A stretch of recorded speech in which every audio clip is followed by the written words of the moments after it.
Ok, bon. Si tu as cliqué sur cette vidéo, c'est que tu veux vivre du closing concrètement. Euh, je vais t'expliquer ce que tu dois vraiment apprendre pour vivre du closing et je vais te parler de mon expérience personnelle. Comme ça, tu vas peut-être pouvoir te raccrocher à moi, te voir un petit peu aussi en moi, donc le Thomas d'il y a 2 ans, qui galérait un petit peu à trouver des collaborations, qui ne savait pas forcément par où commencer et qui n'avait pas forcément malheureusement les bonnes clés pour atteindre justement cette liberté, en tout cas qu'il voulait.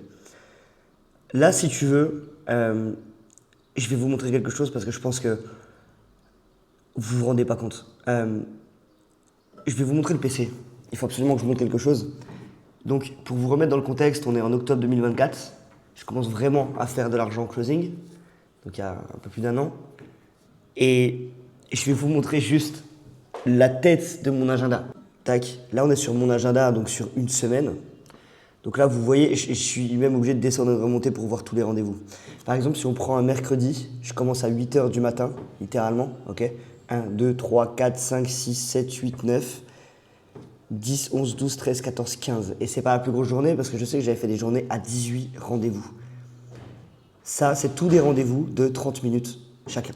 Je pense que vous voyez quand même la charge de travail. J'avais signé une collaboration avec un infopreneur qui venait de commencer. Il n'avait pas encore d'offre. Et mon rôle, justement, dans cette collaboration, c'était de m'occuper de toute cette partie vente. Donc, je n'étais pas que closer, d'accord. J'étais en quelque sorte sales manager, finalement. Mais juste pour que vous vous rendiez compte que on n'a rien sans rien et qu'en vrai, ça demande énormément de travail. Si tu penses que tu peux prendre un call par jour et gagner 5 ou 10 000 euros par mois, tu te trompes. Si tu veux gagner 1 000, 2 000 euros en plus par mois, ça peut se faire. Mais plus que ça, il va falloir travailler, mon pote. T'es obligé.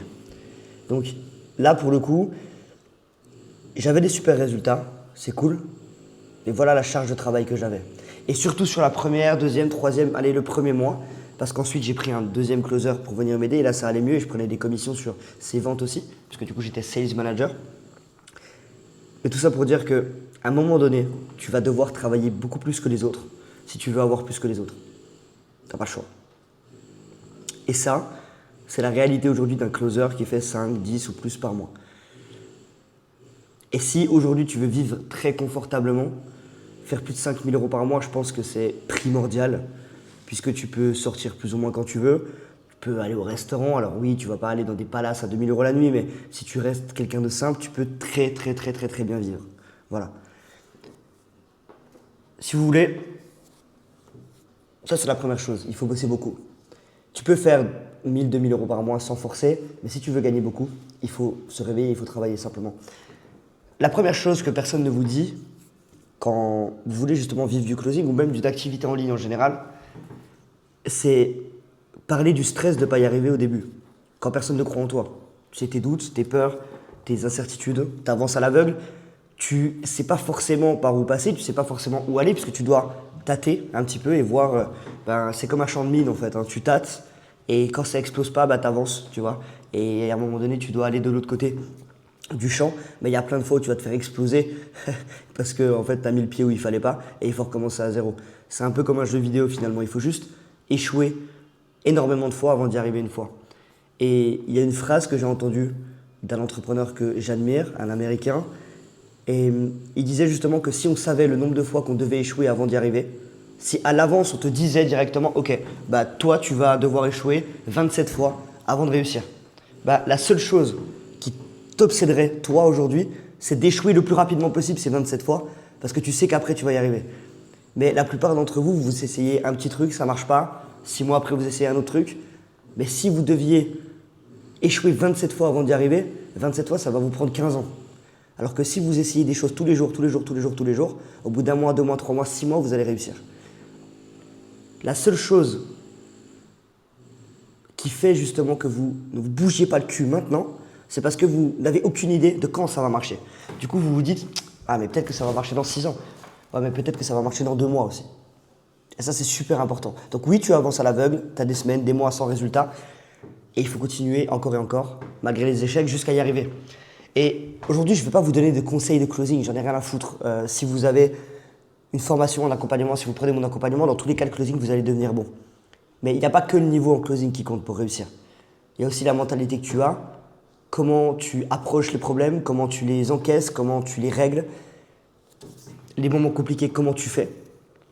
C'est ça qui compte réellement, en fait, pour réussir sur la durée à faire plusieurs milliers d'euros par mois. Et c'est de ça qu'on va parler aujourd'hui, c'est super important. Ensuite, tu as une collaboration. Parce que pareil, hein, moi j'ai passé 5-6 mois sans avoir de collaboration. Après, je tiens à clarifier un point, je ne savais pas comment faire. Hein. Je ne savais absolument pas comment faire. Donc encore une fois, j'ai tâté le terrain, j'ai échoué, j'ai trouvé comment trouver des collaborations. Et bam, ça a marché. Et ensuite, arrive le moment où tu as une collaboration, tu commences à prendre des appels. Et très souvent, c'est un petit peu paradoxal, mais très souvent quand tu commences une collaboration, alors que tu n'as pas forcément énormément de connaissances, tu vas faire un bon début. Parce que tu es hyper motivé, parce que tu as hyper envie justement de prendre des appels, de faire de l'argent, d'aider les gens, de montrer à l'entreprise en question que putain, tu es le meilleur du marché. Et du coup, tu commences chaque appel avec une détermination exceptionnelle. Exceptionnelle. 10 minutes avant l'appel, tu es devant ton PC, tu es prêt. Tu fais des exercices de respiration, tu dis lui, je vais le bouffer. Je vais le closer tous, encore et encore et encore. Parce que tu viens de commencer. Et la majorité d'entre vous, et ça m'est arrivé à moi aussi, c'est que tu prends la confiance. Et une fois que tu prends la confiance, tu viens aux appels 30 secondes avant, et tu te prépares un peu moins. Et tu le qualifies un peu moins en setting, pardon. Tu sais plus forcément ses besoins, et t'arrives, et bizarrement, ton taux de closing baisse.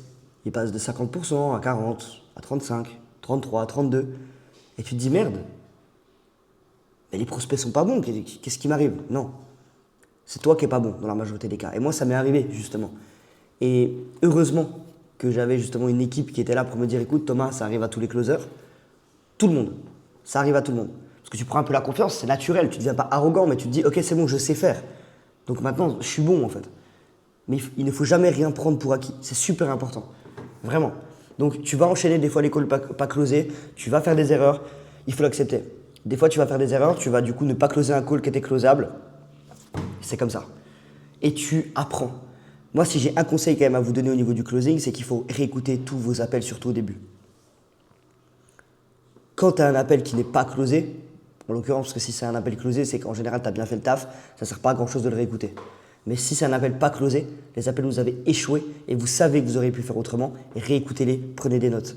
Attendez 24 heures, réécoutez-les le lendemain pour avoir un avis vraiment objectif. Et si vous avez un sales manager ou quelqu'un qui vous suit, bon bah là c'est encore mieux, du coup envoyez-lui directement l'appel. Savoir se gérer aussi, à 100%. Ça c'est la deuxième chose que j'aimerais aborder dans cette vidéo, mais c'est super important. Et c'est hyper dangereux quand tu commences à gagner de l'argent de n'importe où dans le monde. Tu fais plus ou moins ce que tu veux. Il faut savoir se gérer. Parce que si tu ne sais pas te gérer, tu vas partir en couille. Tu vas faire n'importe quoi, tu fais ce que tu veux dans tous les cas.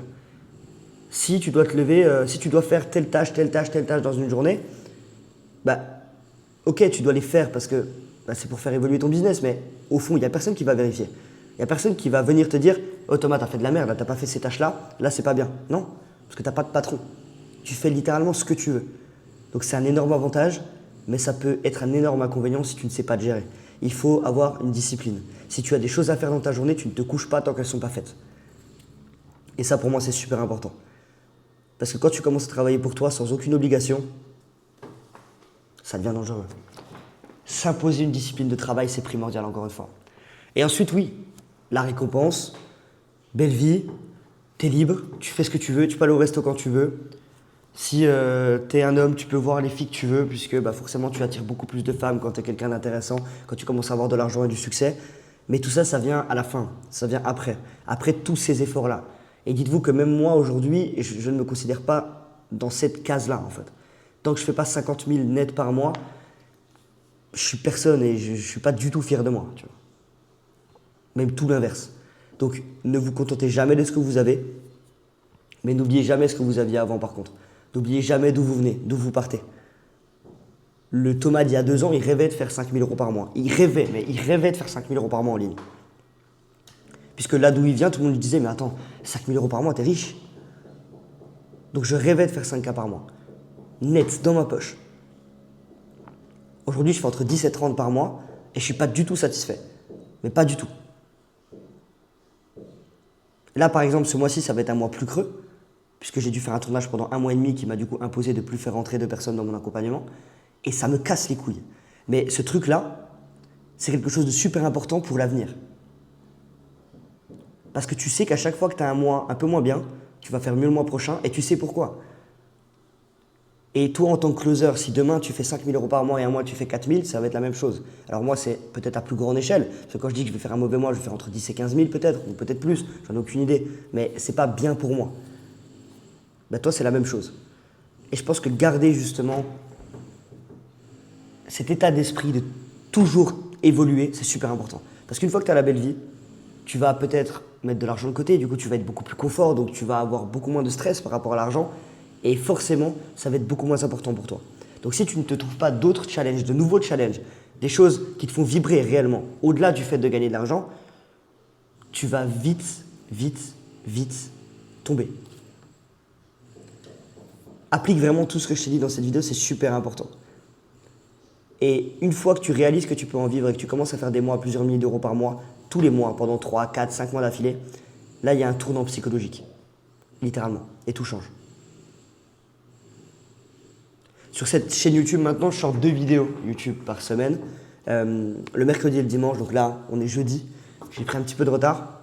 Dimanche, normalement, il y aura un vlog, justement. Donc, j'aimerais aussi vous montrer ma vie de tous les jours, vous expliquer les moments où ça ne va pas, les moments où je fais moins de chiffres, beaucoup moins de chiffres, les moments où je fais beaucoup plus, les bons moments, les closings, les moments où je rate aussi des appels, parce que moi aussi, j'en rate, et c'est le but.